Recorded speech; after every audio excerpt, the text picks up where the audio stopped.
Hello there, my name is SR Nair. I am an entrepreneur turned business mentor.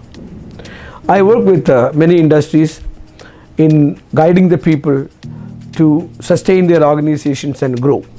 Some of my observations in businesses is the lack of skilled accounting professionals.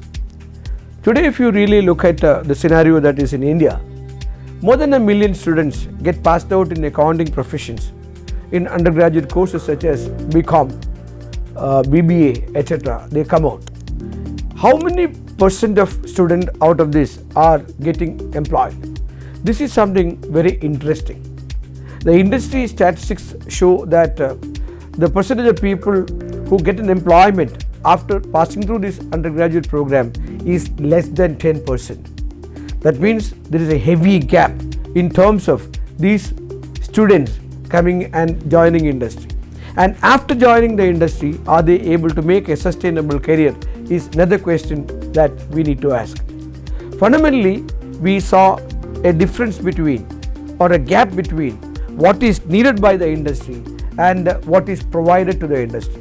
When these students come out of the schools and colleges and when they join the businesses, they come with no practical experience. Okay, they come with no experience in working in accounting and business softwares, etc.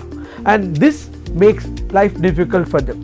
This creates a bad impression for them in front of their employers, and all that lead to a non-sustainable level of an employment. So in case you want to work in a commercial field, accounting field, finance field, etc., you have to be industry ready. To be industry ready, it is important that you spend your time after you graduate or while you graduate, spend your time learning about business accounting packages, working in learn in some finishing schools, and get those experiences, get those skills and join companies of repute to work on a sustainable basis. I had seen Finprov learning creating and giving students to many industries after preparing them for accounting, financial and commercial program, and I found these students very adept in absorbing the job requirements and going ahead with a sustainable level of employment. I think it is better that you prepare yourself in such finishing schools such as Finprov learning. Thank you very much.